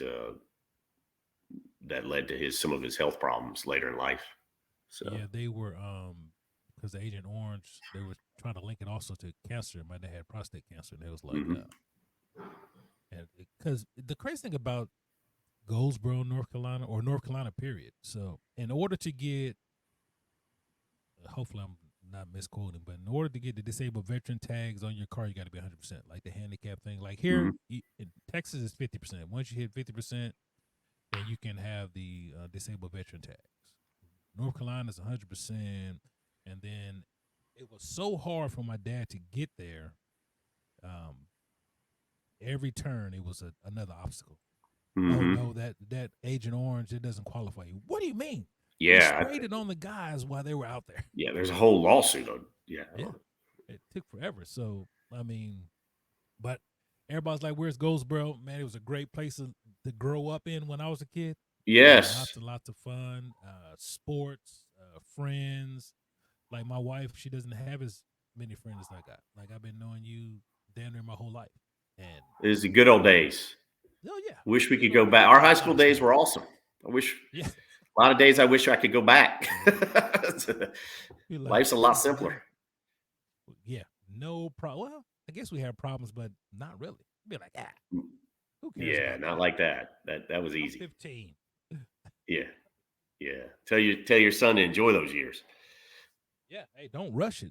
Oh, I wish I was an adult. No, you don't, bro. Stay right where you at. Go down there and sit on the love sack. Yeah. And watch TV with mom. And because I'm gonna record it because I can record stuff now. I wish I was an adult. Okay. Yeah. In about 9 years, exactly. Like, can I move back home? No. Well, I'm proud of you, man. I'm proud of the podcast. I'm proud of what you're doing. Appreciate you, man. So this is awesome. I hope it explodes. You can be the next Joe Rogan. Yeah, I'm gonna go up there with Joe and sit with Joe. I'm trying to shake his hand too. Yeah. Last question. This is a good one. Shoot. This is a good one. So, you were in oil and gas, right? Yeah. Oh. Now you in clean energy. I was wondering if you were going to talk about that. Who you voting for? Oh, jeez. I didn't know you were going there. Oh man, I don't really want to vote for either one of them. If that'll tell you anything. How about you put your hat in the ring and I'll be your VP? Oh man, I'm like probably a lot of people. I'm discouraged that we got 80-year-old men. Can't they just retire already? It's like it just is. I don't know how you run a country when you're 80. Man, I don't have the energy to now at 51. So who am I voting for? I'll be honest with you. I don't know. I don't like either of the choices, frankly. Maybe there's a third, some third party can finally win in history of. I love RFK Jr. I don't like his politics, but I like him. He's at least, halfway honest, I feel like. Well, I hope he's not picking what's his name as his VP running mate. Aaron Rodgers. Did you hear that? Yeah, that was a little wild. I'm like, what? What is that? You can't quarterback the New York Jets and be running for vice president. That's part of the problem is we can't. It's become a little bit of a Hollywood reality show. Like instead of like serious, people and honest people and all that kind of stuff. It's just look. I've met plenty of politicians in my career. I've met them, from state house to governors and never met a president, but they're not that impressive, frankly. I don't mean to be mean, but I'm not sure we get always get the cream of the crop that goes into politics, right? So unfortunately, I think people, when they first go into politics, they are thinking of they're going to do something positive. Yeah, I think that's right. And then they realize then there's so much money thrown their way. They're like, if I just take this one shortcut, it won't hurt me. Then now it's too late. They got you. That's right. We got too many people in for the wrong reasons, is what you're saying. Yeah, and I think that's right. And I also think we put, unfortunately, the media uses politics and all of this as a huge wedge to just create animosity between people. What happened to, you can be on different parts of the political spectrum, you still have a conversation with people, you still get along with people, you still have I'm friends with all sorts of people who don't share my same belief. In fact, I'll tell you, that's what makes you stronger. That's what makes better friendships. Right. I mean, because you talk about things and you debate things and and I mean, I don't want to be around people who think everything that same as I think. That's no fun. Because when I was growing up, I didn't really think about politics because it didn't really concern me. But I can remember people not yelling stuff at the president when he's giving his speech. Liar. Yeah. I'm like, it's crazy. I'm like, man, get his ass out of here. If I was a president, who said that? Get his ass out of here. There's no respect and no decorum. And no, I remember the first time I thought about politics was when Reagan got elected, because that guy was smooth talker, right? I mean, Reagan can give a speech. I was like, that guy makes you feel good about yourself and good about the country. That's what I remember is that, And you can't, like, nobody now, it's frustrating to see, and it's not just presidency, it's everything. Like, everybody's after $1 and you go in broke and you come out a multi-millionaire. Oh, yeah. It's just not, and then you can stay in there forever. Yeah. Man, get those old fogey smokies out of there. That's right. Well, Vic, we got 2 80-plus-year-old people running for president, for God's sakes. Yeah. And, Joe, man, sometimes I don't even know if Joe's there. I think somebody's got like a chip and they tell him, hey, this is what you're going to say next. He'd be like, yeah. It's sad. It's, I'm like, I mean, this isn't a unique view. Other people have said it, but his family and his wife in particular,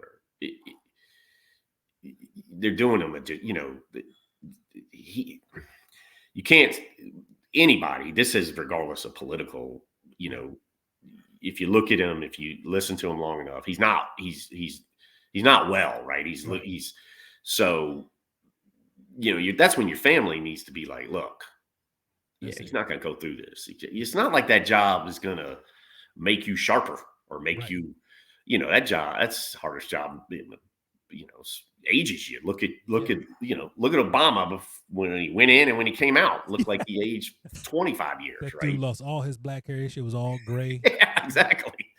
I was like, someone through a 20-year time capsule. I know, and so I sort of blame his family, like, and particularly like I told my wife, I was like, if you ever let me put me out there like that, just pull me in and say, honey, that's just say, hey, look, we're gone. Let's go to bed. Let's enjoy.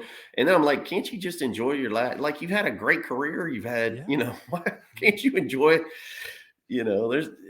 Let somebody else just take the sit reins. back and then let the wind blow over your hair because you probably can't feel it. Man, this guy, and both, I mean, it's just, man. Well, and then Trump's just not a good guy. I mean, that's my biggest problem is he just isn't he's not a guy that you want. Look, I have a 23-year-old daughter, right? I can't go, oh yeah, this is a guy that, my kids can look up to.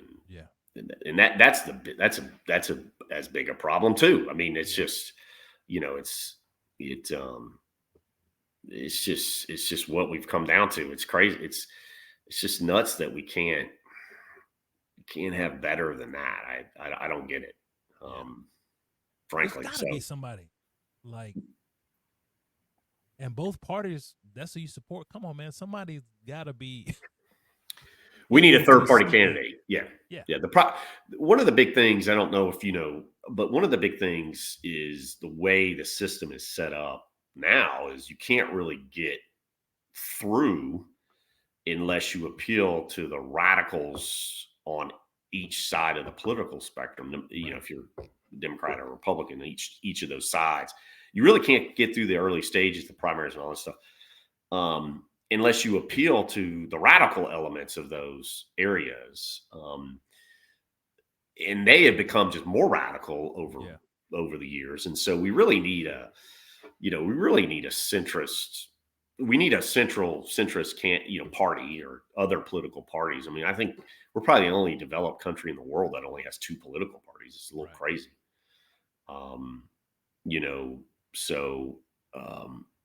But I don't, if you travel, I do want to make this point, if you've traveled around the world, or been to other countries, and, America is still the beacon, of the world. Like, people still want to come to America. We always do this when we travel, like, traveled a fair amount overseas, and we'll talk to people and talk, what do you think about America? And there's a little bit like, how did you elect, reality TV star type thing? They find that fascinating, but look, America is still the admiration of the world. It's still a place. It's still aspirational for people to come to. Still the greatest country on earth. I don't. You can. There's no, in my opinion, no debate. And people, want to come here, want to be here, and there's a lot of reasons for that. But I'm not sure our political, system now is one of those reasons. But people should vote, because your local politicians are going to affect your life more than anybody in Washington. That's for sure. Yeah. And I just don't remember it being so divisive between just because I'm Republican doesn't mean I can't be, oh man, that's a good point by that Democrat guy. Not sure. Yeah. Boo. They're like, boo, Democrat, whatever you say is wrong. What? It's like sports teams, right? It's like sports teams. It's like, and that's not how it should be. It's not sports teams. Like, you're never going to get me cheering for Duke or State. But that's not what politics. It's not the same. But it feels like that, right? It feels like you rooting for the Cowboys. God. I might root for somebody, because my Commanders have been terrible for very. At least you're calling them the Commanders. I still call them the Skins, and people correct me all the time. Like, I can't call them the Redskins. I'm like, man, that's tough, because I grew up a Redskins fan. I'm a Falcons fan now, but I grew up a Redskins fan. So the Redskins are being sued by the Native Americans to put the name back. I'm like, what? Tell me, how that occurred. Wanted the name off. Yeah, it's crazy. Well, we got the Braves here, and the Braves here get a lot of, every so often we'll get, picked back up. Oh, you can't call them the Braves, can't do the chop and all this stuff. And it's like, they do the right thing. They give money back. They make sure they're okay with it, with the, and try to do the right thing. It's, I get it. But I hope your Commanders, they trade him a man, Sam Howell, away. I felt he got a little bit of a raw deal. He had a Swiss cheese line of scrimmage. Yeah. And he was putting up big numbers. He was at first, and then that line got worse. Well, because I felt like the team knew, right? The coach was going to get fired. It was a little bit like a lost season. And so, I mean, it'll be interesting to see which of the Seahawks, right? So he's going to back up Geno. Yep. And Eric Bieniemy stopped running the ball. I'm not quite sure what his focus was, but he did a lot of passing, stopped running, and he stopped giving him help. And what do you think about our heels tonight? What do you think? You know what? North Carolina State center, that guy's a monster. And if Armando Bacot don't come to play, he's going to give him the business. Yeah, that guy hadn't missed a lot of meals. So I'll say this too for my gal Trudy. Hopefully she listens in. She knows this. I've told her many times. I can't. People are like, oh, you hate Duke. It's not that I don't like Duke, but I hate State. Yeah. Oh, because number one, I grew up a State fan until middle school. Yeah. When my sister went to Carolina, UNC, and I visited her, and I'm like, I'm coming here.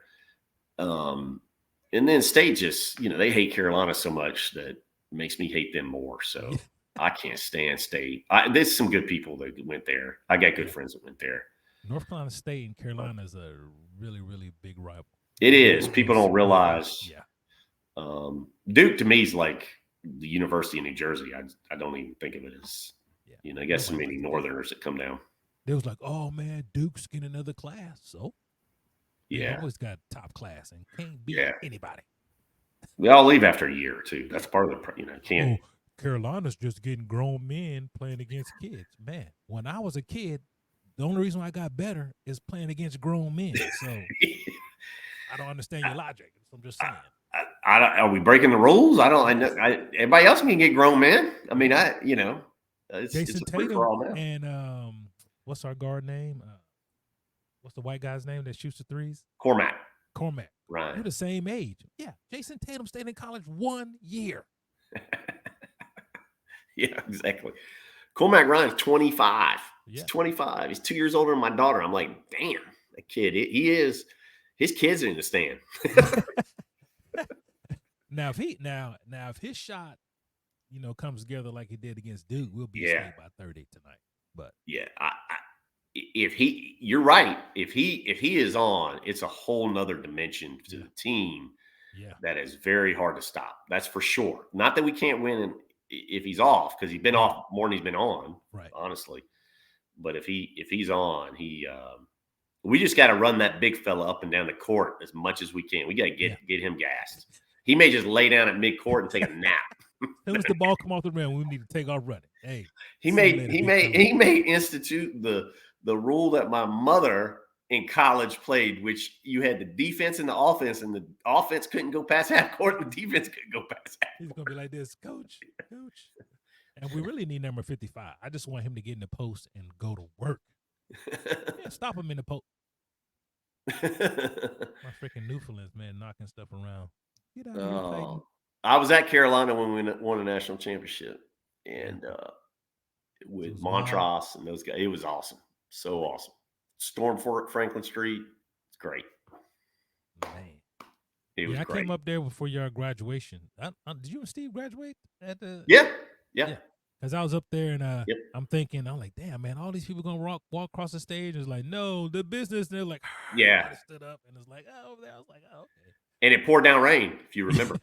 I mean, it's still we had a real bad storm when I graduated. So those are good old days. Well, Steve, I'm gonna have to lock it up, man, because I got to go to work tonight. Tell everybody I said hello. It's been just 12-hour shifts. We need to talk more. Yeah, when's the control center coming for the with your new business? You don't have control center. You want to move to Atlanta? No. I know you don't. Oh man. I love Houston, man. I this is a great place. It's better than Dallas, man. Houston is nice. Traffic is trash, but Atlanta traffic is trash as well. So. Yeah, Atlanta's traffic is trash. Well, tell Kristen I said hello. Please give the best to your family. Yeah, you do the same. Man, my dad's still kicking it though, man. I know he is. I know. He don't want to listen, but he too mean to die. That's what I told my dad. He lasted so long sick because he was too mean. Yeah, my dad. Oh man, he won't listen. He do the exercises when the doctor's there, when the person that comes to help him every day do his exercises, and she's like, "Mr. Vick, you need to do this every day." He's like, "Yeah, okay." And she leaves. I ain't doing no stupid ass exercise, bro. How you gonna get out of the house again? You got to do it. Well, keep it locked down at work. Yeah, man. I will. We'll talk soon. You down, my boy. Talk soon, buddy. All right, see you, man. Bye. Bye-bye.